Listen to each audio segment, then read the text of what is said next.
capacidad, en otras palabras, Dios nos da la capacidad ahora en donde resplandece maravillosamente la grandeza de quién es Dios. Resplandece de una forma maravillosa, con una admiración impresionante de los atributos divinos en el evangelio que se nos ha presentado. Cuando se predica el evangelio, no todos lo entienden. No todos son convencidos de su condición de pecado. No todos son convencidos del amor de Dios expresado en la obra de Cristo Jesús para entender lo que se ganó. Cuando la gracia de Dios se manifiesta de forma puntual en una persona, resplandece esa belleza de Cristo que se manifestó su amor al enviar a su Hijo, al encarnarse para ser sacrificado, sustituyendo el lugar de castigo que nos correspondía a nosotros. Cuando la gracia de Dios se manifiesta, creemos en Él. Creemos que ese sacrificio fue suficiente para reconciliarnos con Dios. Post tenebras lux. Esta fue la frase que fue el estandarte para los reformadores del siglo XVI. Después de las tinieblas, luz.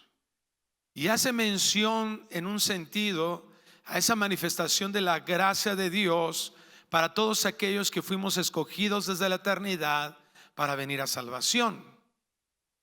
Pero también manifiesta cómo esa bondad de Dios puede hacer que personas, como ya lo mencioné, seamos reconciliadas con Él, pero que también hayamos olvidado algunas cosas importantes acerca de Dios. A veces como familias, a veces como matrimonios, muchas veces como iglesias. Israel fue un claro ejemplo que también como pueblo, Dios en su bondad permitió que en este siglo XVI, empezó desde el siglo XV, desde el XIV hubo algunas manifestaciones de hombres piadosos que no dejaron de mirar la escritura, la Biblia, de tener una comunión con Dios. Muchos de ellos murieron martirizados, perseguidos por no alinearse a una institución que había sido ya presa de la degradación, presa de la corrupción terrible. Esta bondad de Dios impulsó en el siglo XV un clímax de un movimiento que comenzó, repito, desde siglos anteriores, pero tuvo ese auge que definitivamente transformó la historia de la humanidad. Hay algunos autores que dicen que este siglo fue tal vez el segundo más importante en la historia de la humanidad en relación al cambio que provocó. El pastor Miguel Núñez, en su libro Enseñanzas que transforman al mundo, dijo esta frase: el movimiento de la reforma fue acompañado por mucho progreso de las naciones. Fue justamente este movimiento que proveyó la plataforma y la cosmovisión que permitió esos avances. Hasta el día de hoy, la mayoría de las naciones desarrolladas de Europa y Norteamérica lograron su progreso por haber sido fundamentadas en los principios desarrollados por los reformadores que crearon una ética de trabajo y de investigación que aún no ha sido superada. El pasado 31 de octubre celebramos el 507 aniversario de un punto trascendental de la reforma. Repito, desde siglos anteriores ya había algunos escritores, algunos cristianos que buscan influenciar el regresar nuevamente la vista de la iglesia, la vista de los hijos de Dios Dios, hacia la gloria de Dios. Pero este 31 de octubre del 1517, Martín Lutero, armado de una valentía dada por el Señor, pegó en la puerta de la iglesia del Palacio de Wittenberg en Alemania sus 95 tesis, que eran una exhortación a la iglesia, una exhortación a la autoridad de la iglesia, en donde se enumeraban algunas quejas, y por eso se les llama a partir de ahí a la separación de la institucionalización de la Iglesia Católica Romana. A partir de ahí se les llama a todos aquellos que estaban en contra de esto, se les llama los protestantes, porque era como una protesta en contra de algo que se obligaba a pensar y a creer. Martín Lutero coloca ahí 95 frases que principalmente era una reacción ya al colmo al que había llegado los que se decían Iglesia de Cristo. El colmo fue cuando la iglesia llegó al punto de tener como centro solo los intereses económicos y promovieron lo que se llamaba la venta de indulgencias. Una gran oscuridad que existía alrededor de este momento, y que gracias a Dios hombres valientes se levantaron, fueron exiliados, muchos muertos, muchos otros, ¿verdad?, fueron confrontados con sus verdades. Algunos tal vez fueron débiles en algún momento y en algún otro momento se levantaron. Pero sí fue un movimiento trascendental que, como menciona el pastor Miguel Núñez, haciendo un análisis de la historia, fue algo que transformó el mundo entero. Hay muchos analistas que están de acuerdo que ahora se está viendo una nueva reforma.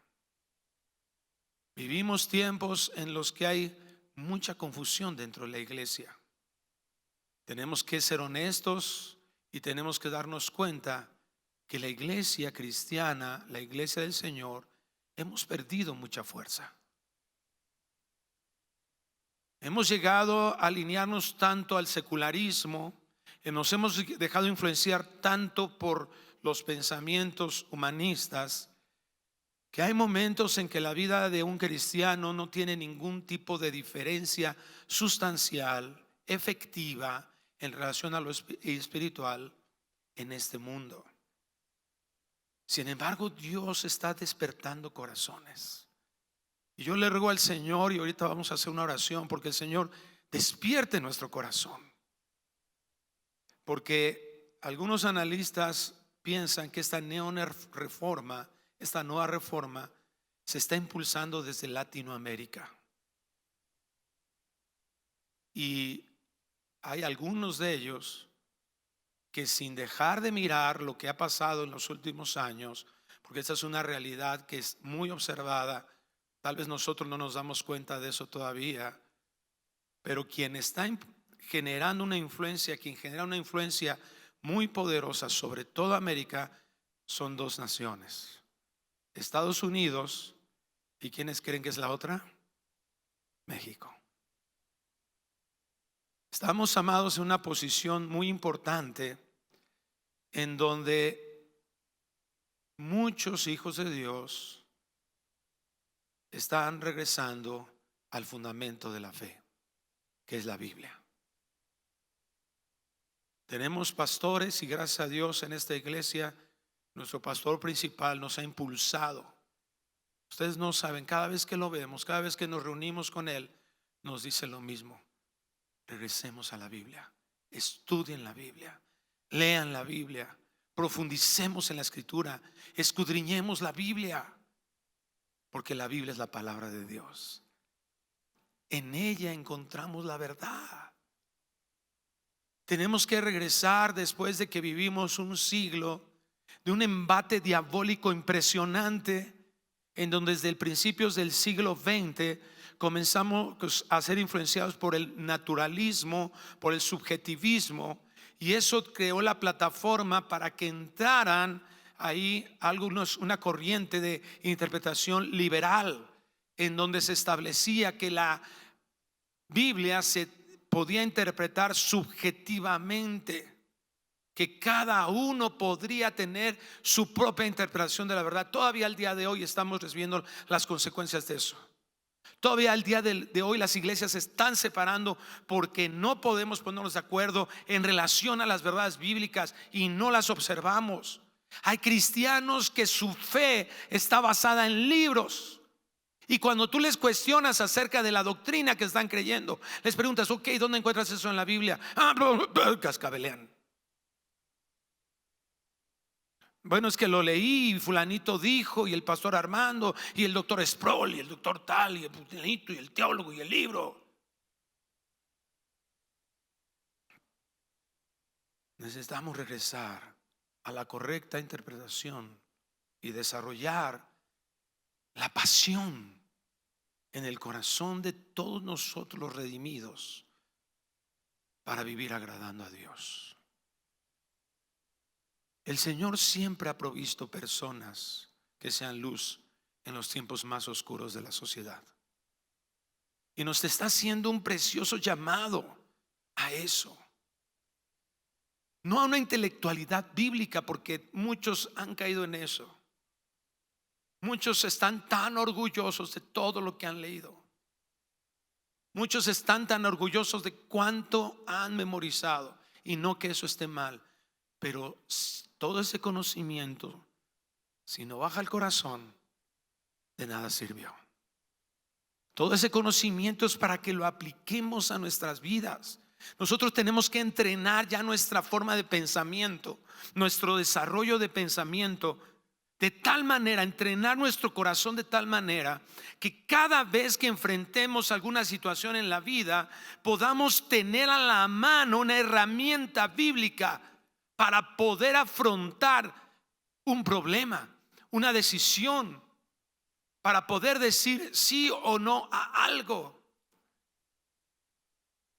Dios quiere que eso suceda en nuestras vidas, porque Dios no está llamando a llaneros solitarios, a uno o dos hermanos, a un solo pastor de la iglesia. Está llamando a toda su iglesia para que seamos luz, para que vean nuestras buenas obras y glorifican a nuestro Padre que está en los cielos. Tenemos un campo misionero impresionante, pero ¿qué vamos a hacer con ese llamado de Dios? ¿Nos vamos a quedar sentados juzgando lo que no se está haciendo, lo que otros no están haciendo, juzgando qué está haciendo bien o qué está haciendo mal, pensando que tenemos muchas cosas que hacer en la vida? ¿O vamos a aceptar este precioso llamado para demostrarle al mundo que la santidad es la mejor forma de vivir en esta tierra? Y solamente podemos lograr esto cuando tenemos una sana doctrina. Vamos a Tito capítulo 2 versículo 1. Voy a leer hasta el versículo 8, aunque realmente el día de hoy solamente nos enfocaremos al primer versículo. Pero no quisiera que perdamos de vista lo que Pablo está diciendo, para que nos preparemos para los siguientes versículos en los siguientes domingos que hemos estado estudiando esta serie que hemos titulado La verdadera religión, el caminar con el Señor, una vida piadosa para los hijos de Dios. Tito capítulo 2 versículo 1. ¿Ya lo tiene ahí? Dele un zape al hermano que está junto a usted cuando yo lo tenga ahí en la mano. En el amor de Dios. No, no es cierto. Le dirá, luego. Tito 2:1 dice: pero en cuanto a ti, enseña lo que está de acuerdo con la sana doctrina. Los ancianos deben ser sobrios, dignos, prudentes, sanos en la fe, en el amor, en la perseverancia. Asimismo, las ancianas deben ser reverentes en su conducta, no calumniadoras ni esclavas de mucho vino, que enseñen lo bueno, para que puedan instruir a las jóvenes a que amen a sus maridos, a que amen a sus hijos. Asimismo, exhorta a los jóvenes a que sean prudentes. Muéstrate en todo como ejemplo de buenas obras, con pureza de doctrina, con dignidad, con palabra sana e irreprochable, a fin de que el adversario se avergüence al no tener nada malo que decir de nosotros. Le voy a suplicar que cierre sus ojos. Padre hermoso, te damos gracias por tu provisión de este día, por el alimento espiritual que nos estás entregando, que estás poniendo en la mesa. Ahora permítenos disfrutarlo, permítenos comprenderlo, alimentarnos de él. Señor, no permitas que el cansancio nos domine, no permitas que la distracción nos domine, sino que tu palabra y la centralidad de tu palabra sea lo que nos haga escuchar y poner atención a lo que tú tienes que decirnos. Señor, permite que nuestros corazones sean despertados para mirar tu palabra como lo más importante. Ayúdanos a generar en nuestro corazón una forma de analizar las cosas, de poder tomar decisiones, de poder afrontar las situaciones que vivimos conforme a lo que tu palabra nos enseña. Y ayúdanos para tener sabiduría. Tu palabra dice que si te la pedimos nos darás. Y te reconocemos que somos totalmente incapaces de interpretar por nosotros mismos de forma correcta tu palabra. Así que, Señor, te suplicamos que nos bendigas, que nos libres del error, que nos ayudes a comprenderlo, pero nos ayudes también, Señor, para que forme de tal manera parte de nuestro pensamiento que sea lo que nosotros vivamos, por lo que nosotros vivamos y para lo que nosotros vivamos. Te lo suplicamos en el nombre precioso de Cristo Jesús, y la iglesia decimos amén.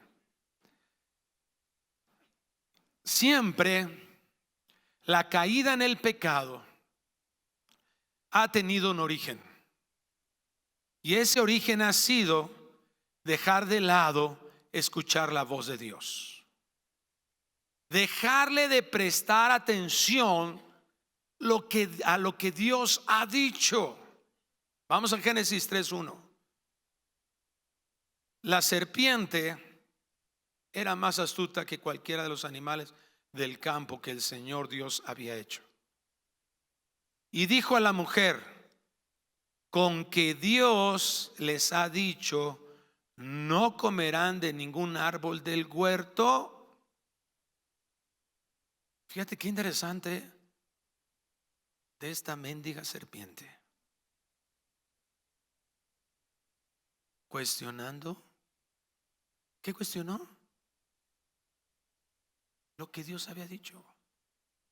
En nuestro idioma le puso signos de interrogación. Cuestionar a Dios, poner en duda lo que Dios. Y eso fue lo que entró en la mente de la mujer. La mujer respondió a la serpiente: del fruto de los árboles del huerto podemos comer, pero del fruto del árbol que está en medio del huerto Dios ha dicho, no comerán de él ni lo tocarán, para que no mueran. Y la serpiente dijo a la mujer: ciertamente no morirán. ¿Qué está diciendo la serpiente?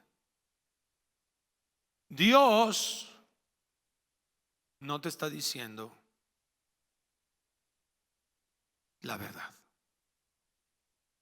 No le pongas atención. Hay algo más importante que aprender. Hay algo más valioso que saber. Es más importante que te sientas bien. Es más importante que psicológicamente estés sano. ¿Cómo está tu corazón? ¿Quién sabe? Pero es más importante que cambies tu conducta. ¿Te das cuenta? He dicho una serie de frases que muchos de nosotros la llevamos al día, todos los días. La vivimos, la hemos creído, pero que son totalmente opuestas a lo que el contexto y todo lo que la Biblia nos enseña nos dice. Literalmente Cristo dijo: ¿de dónde salen todos los pecados? Del corazón. Y es lo que llegamos a olvidar. Una fe o doctrina que no está basada en el pensamiento de Dios siempre nos va a desviar, nos va a corromper y nos va a dañar.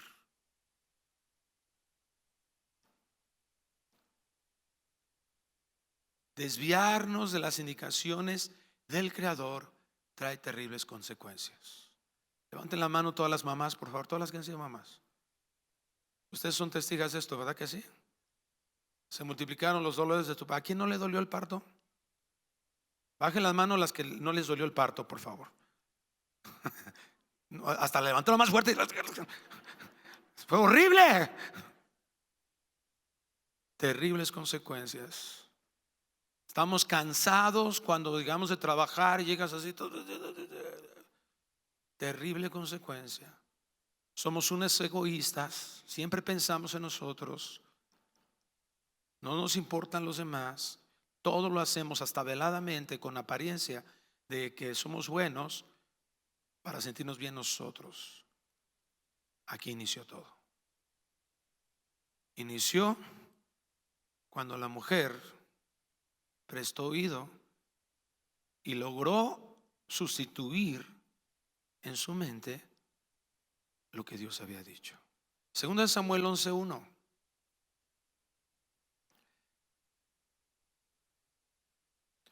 Aconteció que en la primavera, ya lo tienen ahí porque veo que están. Segunda de Samuel está después de Primera de Samuel.